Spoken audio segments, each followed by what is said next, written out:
an online learning platform on which you can learn life-changing skills from the top educators of the country. For this launch, I've carefully selected 5 top educators. You can learn about fitness, mastering the flute, parenting hacks, and tech stuff too. And I'm delighted to announce that Dinez will be teaching you about fitness on Adaria. She will host a powerful, 90-minute-long masterclass on mind-body fitness. If you want your body to be naturally fit and energetic, using practical mindset strategies used by Dinez during her recovery, this is for you. Reclaim your strength. Reclaim your life. Since this is Adaria's launch, you can join this masterclass for only 99 Indian rupees. For just 99 Indian rupees, you can learn this from Dinez Live. The link will be in the description below, or you can scan this QR code too. Now let's get back to our topic. For many months, they lived in this new camp. Thankfully, the ice sheet moved in the right direction. Days changed into weeks and weeks into months. Eventually, a new year begins. And in the morning of March 23, 1916, Shackleton could see something beyond the fog. As the fog cleared, they could see mountains. Shackleton recognized it as the Joinville Island. But being about to see Joinville Island wasn't that great. Because this island was located at the very tip of the peninsula. It meant that they had floated so far on the ice sheet that they had left Paulette Island behind. Joinville Island was only 57 miles away from Paulette Island. But in the west, at a 90-degree angle, there was a lot of ice in the middle. It was nearly impossible to cross this ice. So, Shackleton went back to his map. He could see that if they continued floating towards north, there would be only 2 more islands on the way. Clarence Island and Elephant Island. After this, there would be nothing but water for thousands of kilometers. An ocean with waves so high that the chance of their survival would go down to almost zero.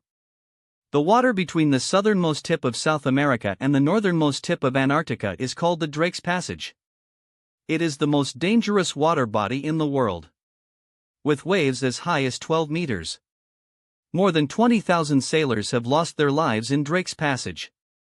And over the years, there have been at least 800 ships that have sunk in this Drake's Passage.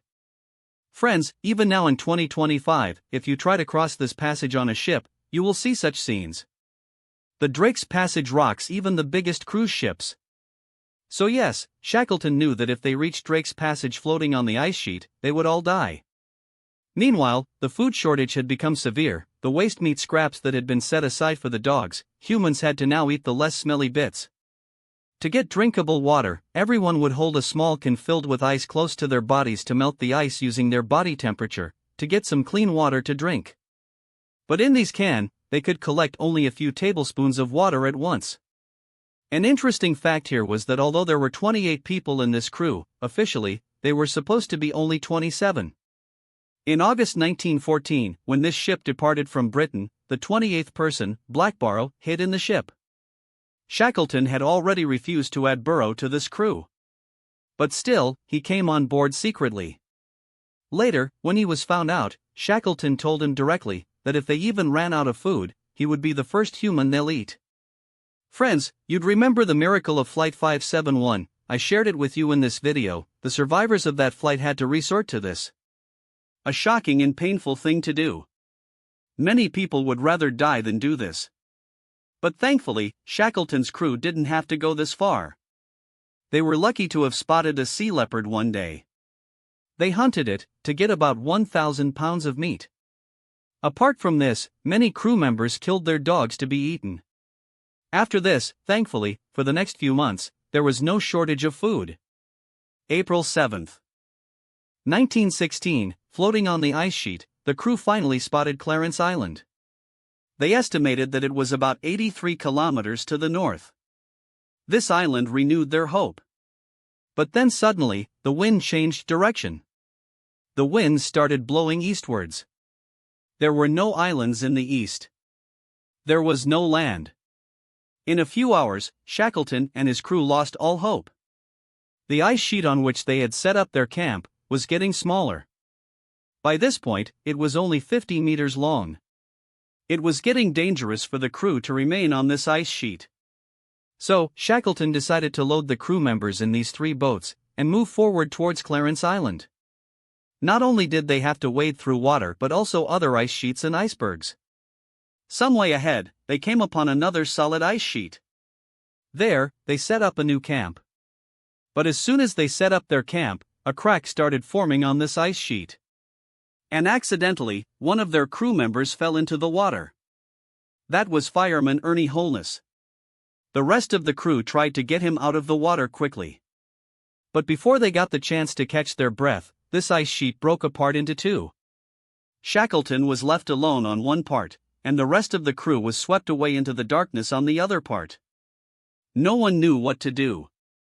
Their leader, their commander who had been leading them for so long, suddenly disappeared into the darkness.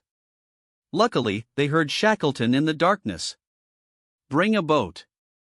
After this, some crew members brought Shackleton back on a boat. After reuniting with his crew, Shackleton asked about Holness first. He was shivering a lot. After falling into the water, the risk of hypothermia increased. There was no way to light a fire. If nothing could be done, he would die shivering.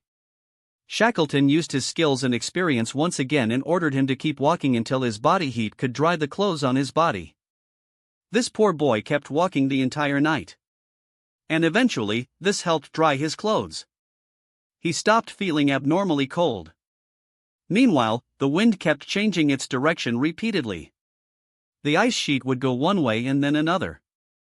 They changed their target 4 times. First, they believed that they would reach Clarence Island. Then they thought they would reach King George Island. They even thought of Hope Bay. And finally, they decided to go to Elephant Island. Elephant Island is the last island before Drake's Passage. It was 160 kilometers away from them to the northwest. Since the iceberg was already moving northwards, the temperature was getting warmer slowly. The temperature had reached -8 degrees Celsius. The ice cover around them was getting lighter. But on the other hand, it also meant that fresh water supply was decreasing. They had almost run out of water. Everyone's lips were swollen and chipped due to thirst. Their throats were so dry that it was difficult to swallow food.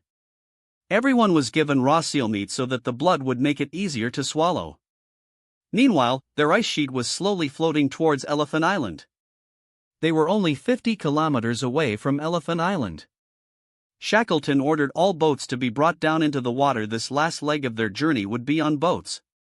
On April 15, 1916, the crew could not believe their fate. The 3 boats reached the island safely, and after being on water for 497 days, the crew members were finally standing on land. Having been through hell, this desolate, uninhabited lump of rock seemed nothing short of heaven. They couldn't believe that their feet were actually on solid ground. And not on ice. Everyone was ecstatic. But they didn't know that their problems weren't over yet.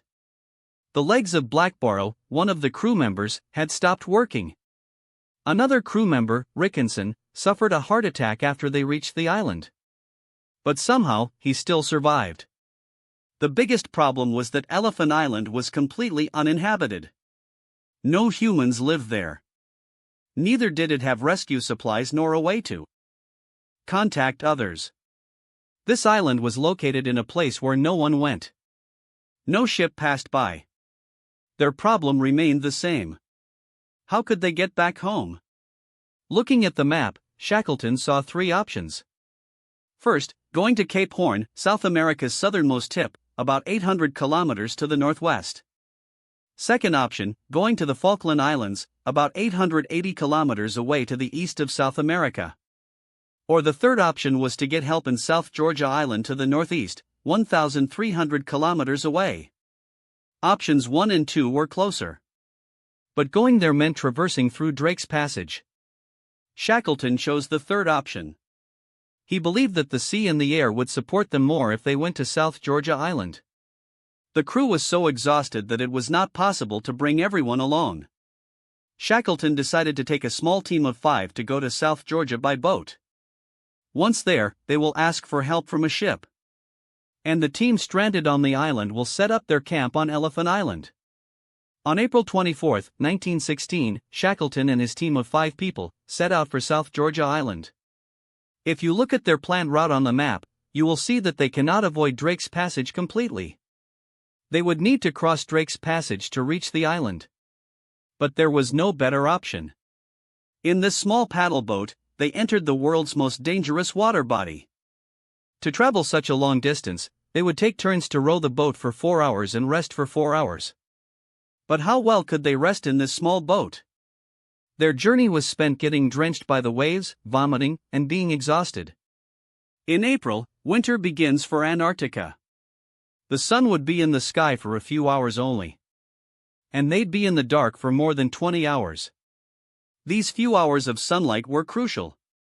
Because on then could they use their sextant to navigate the direction. Whether they were sailing towards the correct direction. They kept sailing for hours.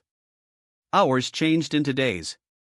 On the way, water would get into their boat. And they'd pump it out. A few times, there were such big waves that it almost sunk the boat. For a while, it seemed like the boat wouldn't survive. But by chance, they survived and kept moving forward.